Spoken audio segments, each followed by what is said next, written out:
So I'm going to start with a question and ask you, do you guys know what the two most successful animals are on Earth? It's not a cockroach. It's not a banker. Sorry. Someone say ants. It's ants. Why is it ants? Who said ants? Why is it ants? You work together. Yeah, exactly. So the humble ant, let's see if this works, is one of the two most successful animals. And this is an evolutionary biologist who actually sums it up pretty nicely. He says, the origin of the human condition is not to be found in the species exclusively. He says, the story didn't start and end with humanity. He says, it comprises two phenomena. The first phenomenon is that animals of the land environment are dominated by species with the most complex social systems. And then he says, the second phenomenon is that these species have only evolved very rarely in evolution. So crowdsourcing, crowdfunding, it's rare. And it's really, every time you guys come here, we crowdsource, we evolve. I think that we can thank Crowdopolis because at the end of today, I think we'll all be a little bit more evolved. But I think it's an interesting place that we find ourselves right now. I think we're in the morning twilight of a superconvergence. It's going to bring technology together. It's going to bring the way actually we're solving different problems. And really, it's democratizing problem solving and innovation. And that's going to have an exponential impact on healthcare. We're going to see that over the next 20 years. Really what we're seeing with the human genome, what we're seeing with sensor data, the internet, so the industrial internet, and how we're solving the problems, these big problems coming together and connecting very differently. That'll have a huge impact. It really change our healthcare for the better. So I'm going to start with a few trends on what's changing or what's disrupting healthcare innovation. I think they're all very interesting. The first one is Watson, and think about Watson and artificial intelligence. So who knows, and you guys you're all familiar with how Watson won Jeopardy? Yeah, pretty familiar. It's like a really frequently told story, but do you know where Watson went next? Can you imagine where they went next to disseminate that technology? Healthcare, yeah. Watson is Memorial Sloan Kettering's, so Dr. Watson is Memorial Sloan Kettering's newest staffer. So huge amount of AI that's being applied to healthcare that's really going to change healthcare. And I think in the future we're going to see the age of software diagnostics. You will still go and get a CT and MR, but in future, if you think about your human genome, so there's about maybe 10,000 people have their entire genome sequenced, about 4 million in the next 2 or 3 years. You think about a human genome, there's 3 billion base pairs. Huge amount of data. So you'll actually go with all this data on your disk, and the new diagnostics will be coding. So the age of the next generation of diagnostics and testing healthcare will be coding. So you're in the right place. Next one is mobility and everything. So there are 15,000 apps right now in the App Store. By 2014, I think approximately 400 million devices will ship. And I think this is going to completely change healthcare and delivery. So in the future, as much as 40 to 70% of consultations with your doctor, you'll never see your doctor. You'll have all kinds of devices. So for example, there's a cell scope that you can stick in your ear and take a picture for your child, see if they have an ear infection, send that to your doctor. Your doctor can then prescribe a prescription right now. Amylite does this with STDs because that's a very private condition for people. Already people are actually getting virtual consultations in very private diseases. In the future, it's really going to be on that, really health smart clothes. Everything that you have, you'll wear it. It'll be something on your phone. It has to be easy. It has to be something that fits very easily into your regular lifestyle.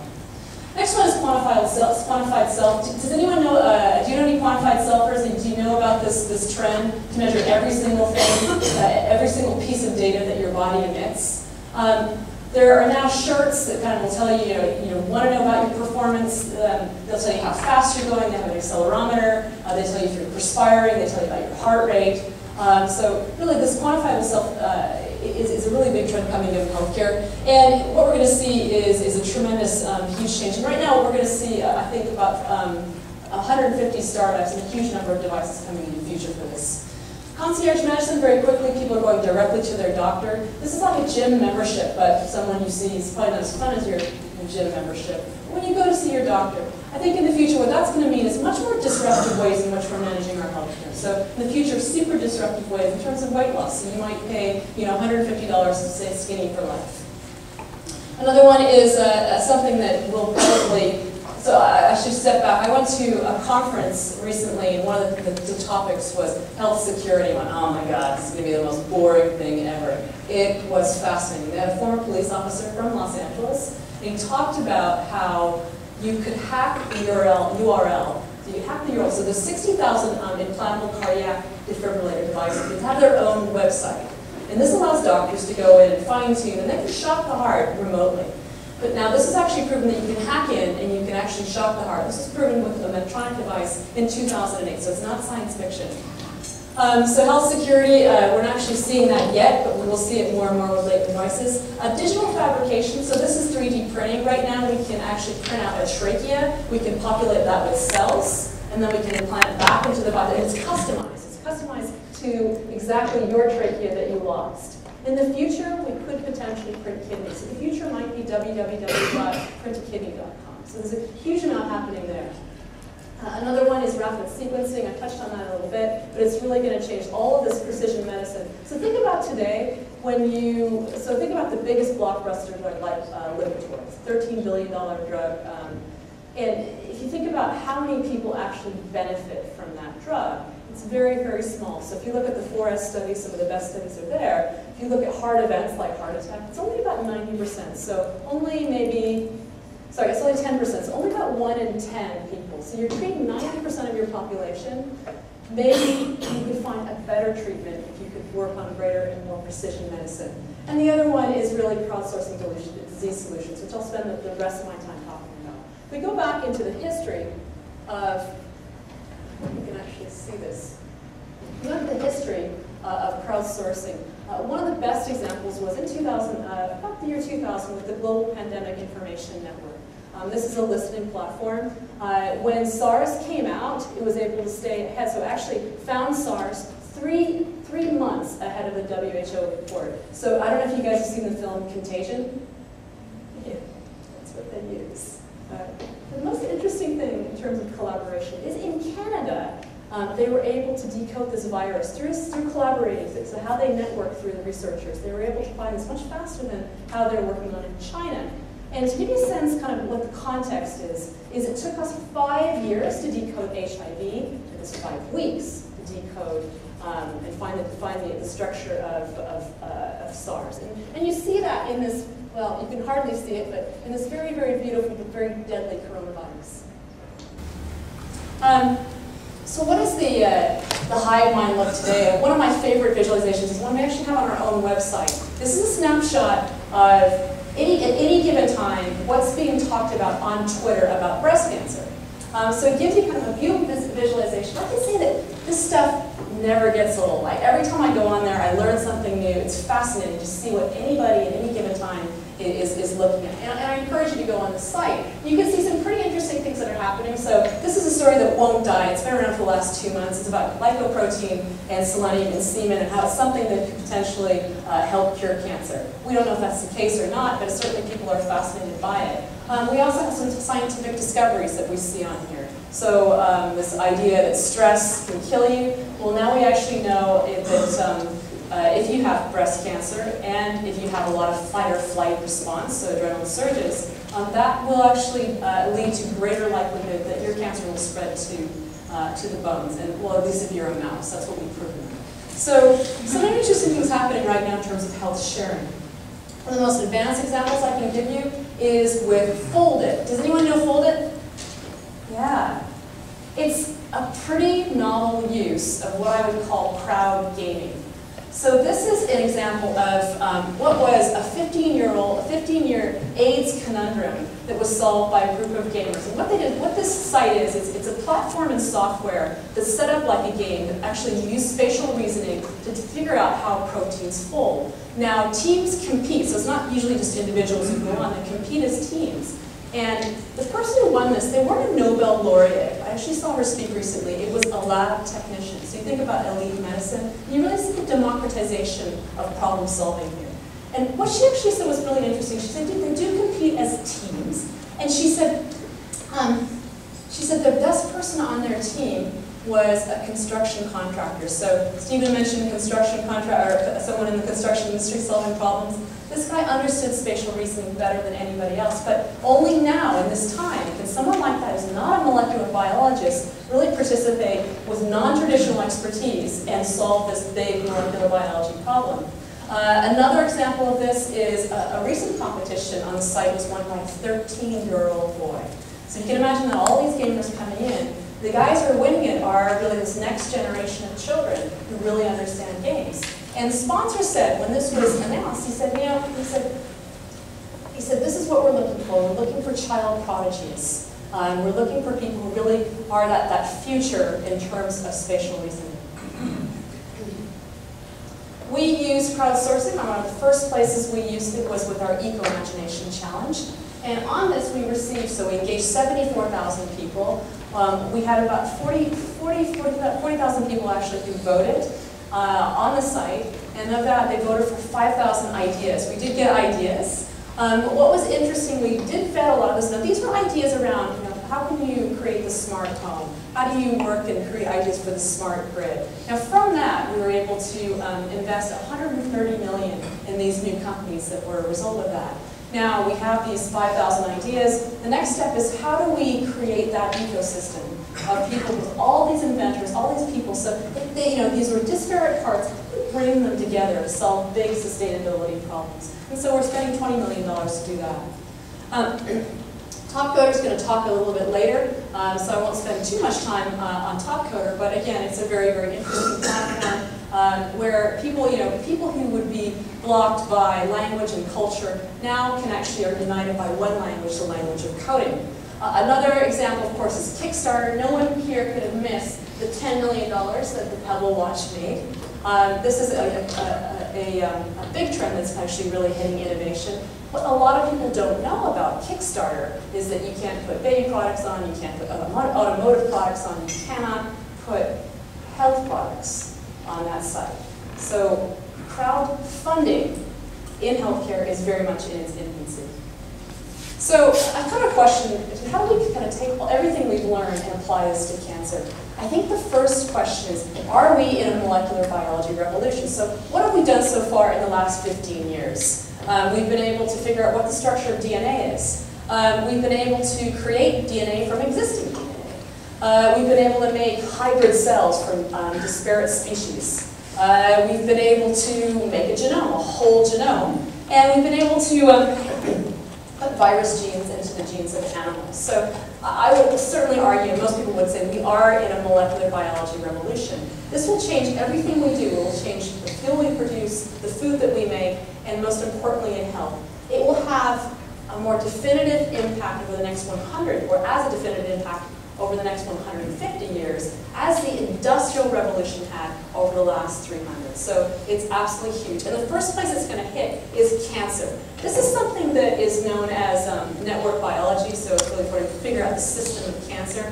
Does cancer look like it's an easy disease to solve? It's pretty complicated. But what's happening in cancer because of this molecular biology revolution? It's the first place that it's touching cancer. What's happening right now is cancer is undergoing a renaissance. So we've looked at this, we've been watching this over the last 18 months, and in September we decided, given the fact that we know a lot about cancer, we have one of the biggest installed bases in mammography.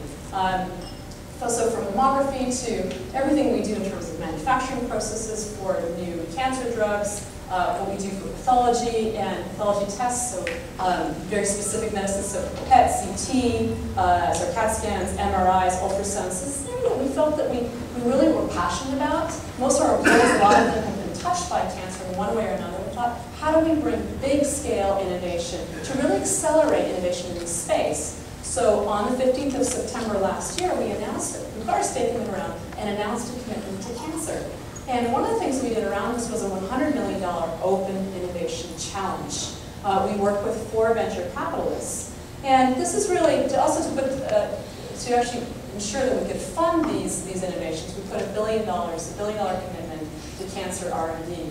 And this was kind of with the sense that we wanted to be sure that people could have access to healthcare no matter where they were, access to new technologies. And then we set up the goal that we, at minimum, would touch 10 million cancer patients and improve their lives for the better. So what did our platform look like? This is an example of a platform. It was built on Bright Ideas. So Bright Idea was the platform that it was built upon. And you can kind of see, so this is our people's choice. So what is interesting, this speaks to Stephen's point, is that a lot of the most popular ideas don't necessarily solve the problem. So this is, we asked the problem, we asked two questions. The first was, how can we look at cancer pathways? So cancer is no longer being defined necessarily by where it occurs in the body. So what we're actually now finding is the cancer, there's lots of different kinds of colorectal cancer. And one kind of colorectal cancer might also have something in common with liver cancer, for example. So we're starting to define them by the molecular mechanisms in which how that cancer became a cancer. Does that make sense? Okay. It's molecular biology. I'm an economist by background, so I can say when I try to speak about molecular biology, it's always interesting. So this is Stephen Eisenberg, a very passionate oncologist. You can see that his was one of the most important, one of the most popular entries, but it doesn't solve the problem, which was really cancer pathways and how to find a molecular biology solution for triple-negative breast cancer. And I'll talk about that in just a minute.